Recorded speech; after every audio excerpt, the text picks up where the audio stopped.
Home, Bhagavad Gita, chapter 13, Kshetra Kshetranya Vibhaga Yoga. Recapitulation. According to Swami Chinmayananda, this chapter is not an easy chapter. Bhagavan Krishna in this chapter gives subtle concepts in Vedanta, which the seekers may find it difficult to grasp. It is not very easy. This is a well recognized difficult portion in Vedantic literature. But Swami Chinmayananda says a little bit effort from the students like us can clear the confusions and remove all the difficulties. See, nothing is impossible. Certain things may be difficult, but definitely, surely, according to me, it is understandable, it can be appreciated, it can be lived also.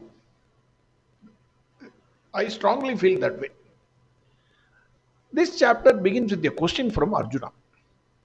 Arjuna is asking Bhagavan Krishna, Hey Keshava, I wish to learn from you.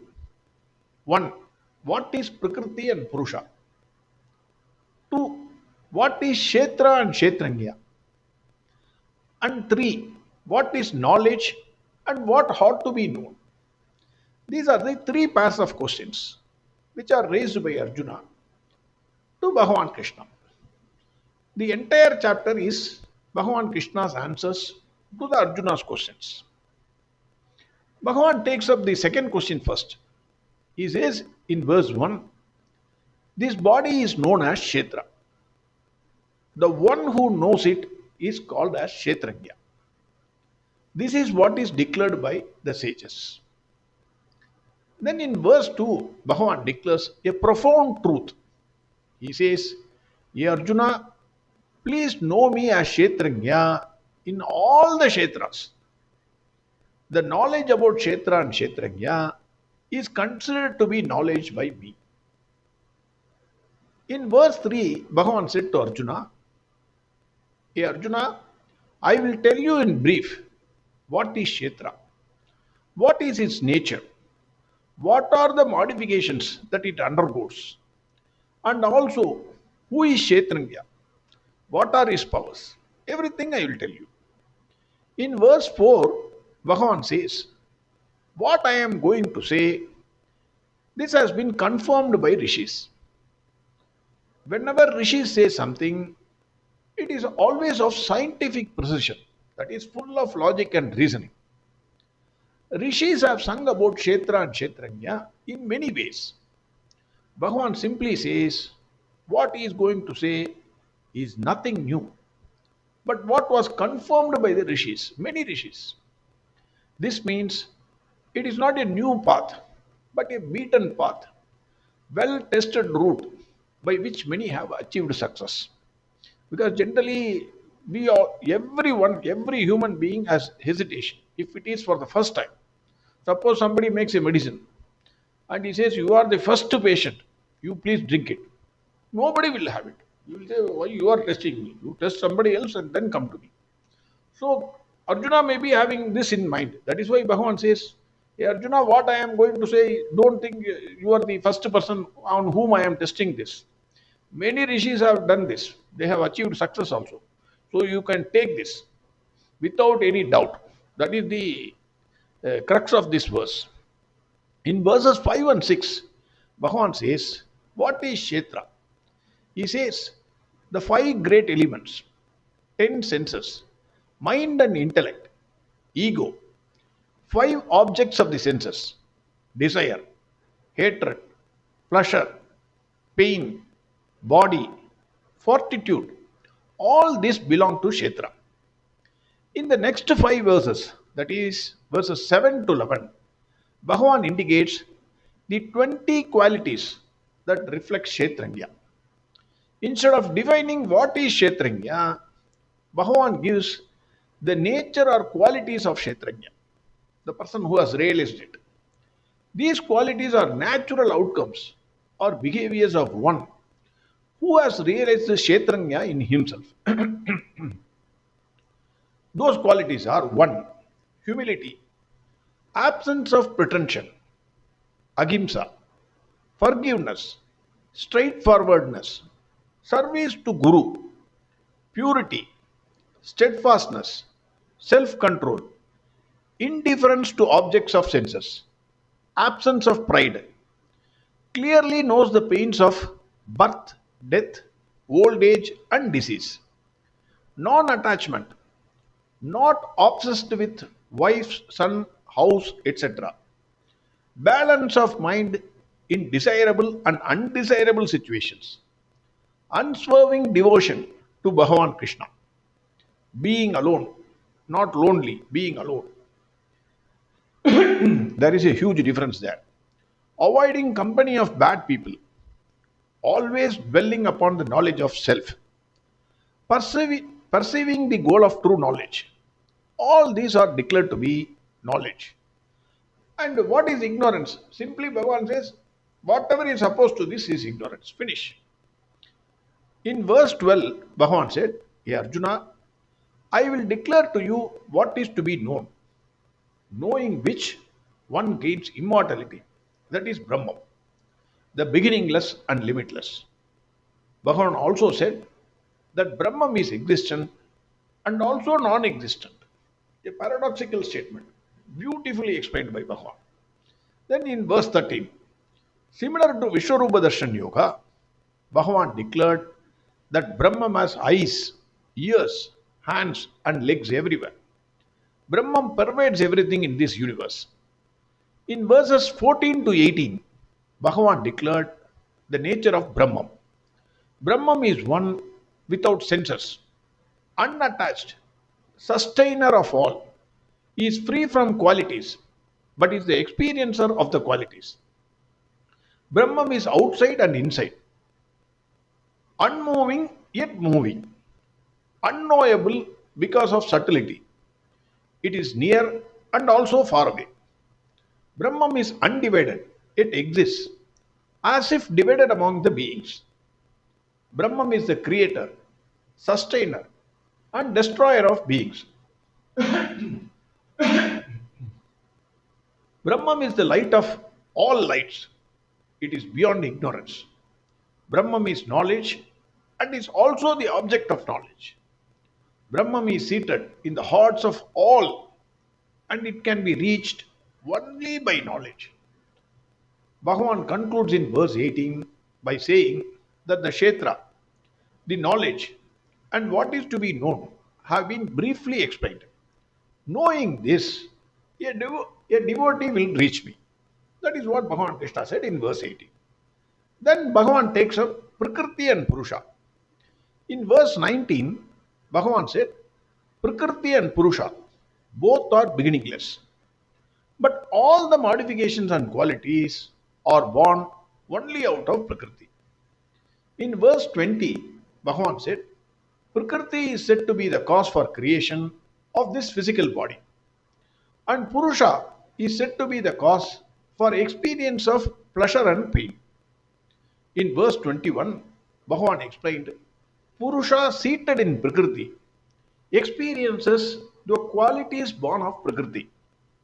Purusha's attachment to the qualities is the cause for births in Sat or Asat or Sat Asat yodis. This we have seen in detail already. In verse 22, Bhagavan said, Purusha is the ultimate seer, the permitter, sustainer, enjoyer, the great Lord, and the Supreme Self. In verse 23, Bhagavan said, the one who knows Purusha and Prakriti, and what are their qualities, in whatever way they live in this world, rich or poor, intelligent or idiot, saint or sinner, whatever way they live, they will not be born again. That is what Bhagavan declared in verse 23. Bhagavan said, the Supreme Self is seated in the hearts of all, everyone, without any distinction. How to know or experience that self? Bhagavan gives three methods in verse 24. 1. By contemplation or meditation. One can see the self, in the self, by the self. Second method, by Sankhya Yoga. And third method, by Karma Yoga.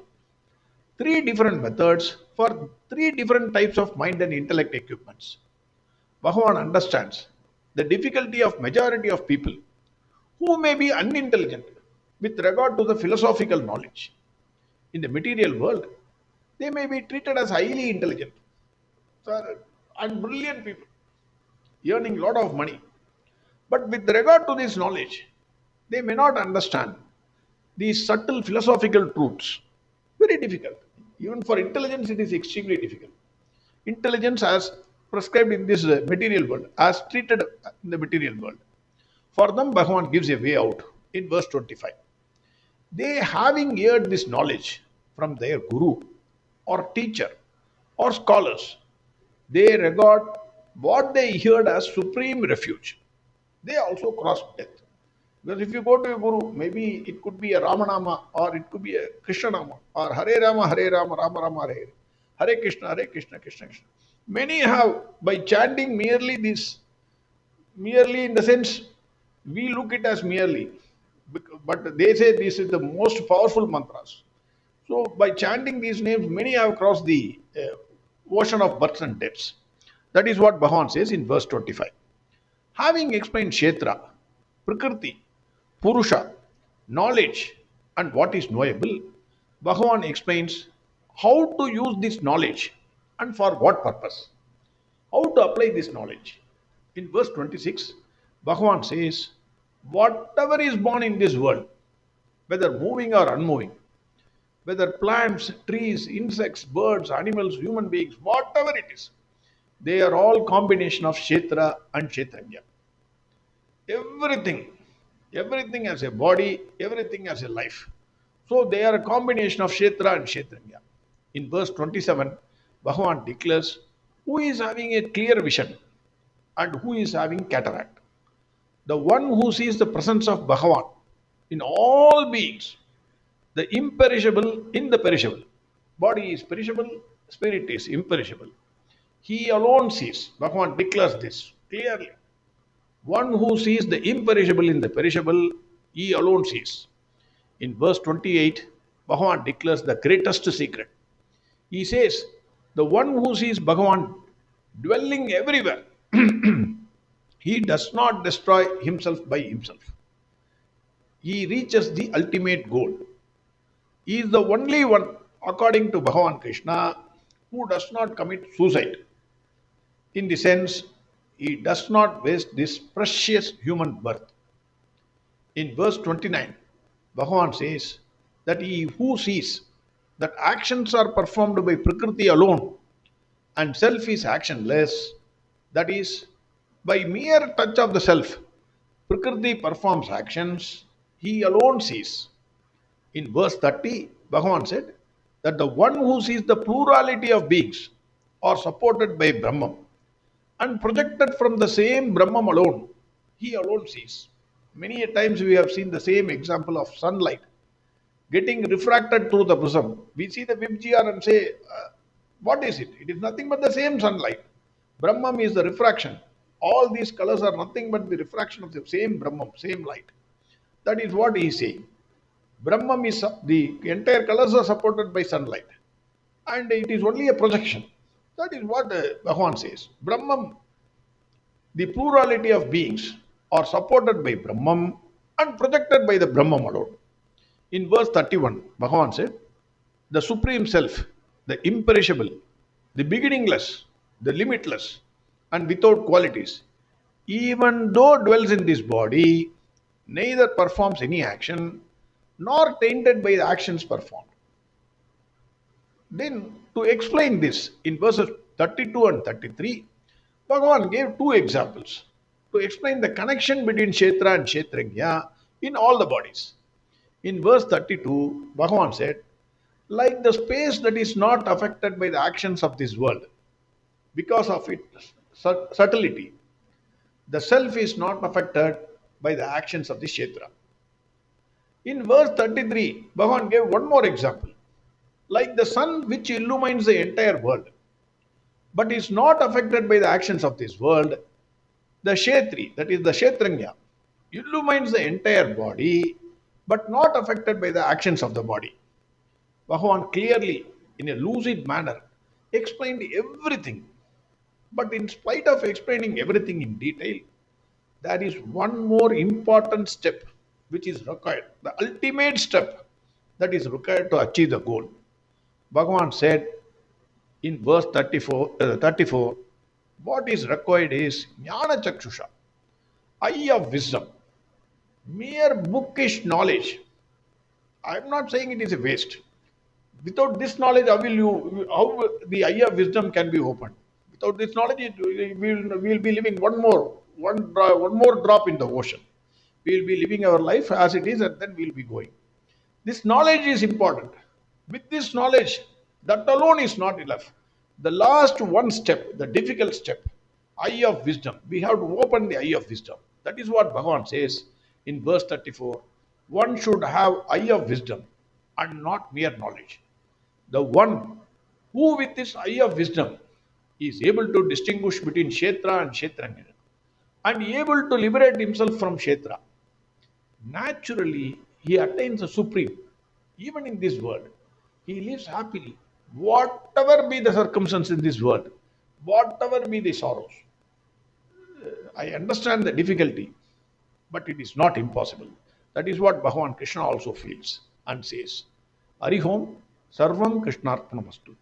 Narayana Narayana Narayana Narayana Narayana Narayana Narayana Narayana Narayana Narayana Narayana Narayana Narayana Narayana Narayana Narayana Narayana Narayana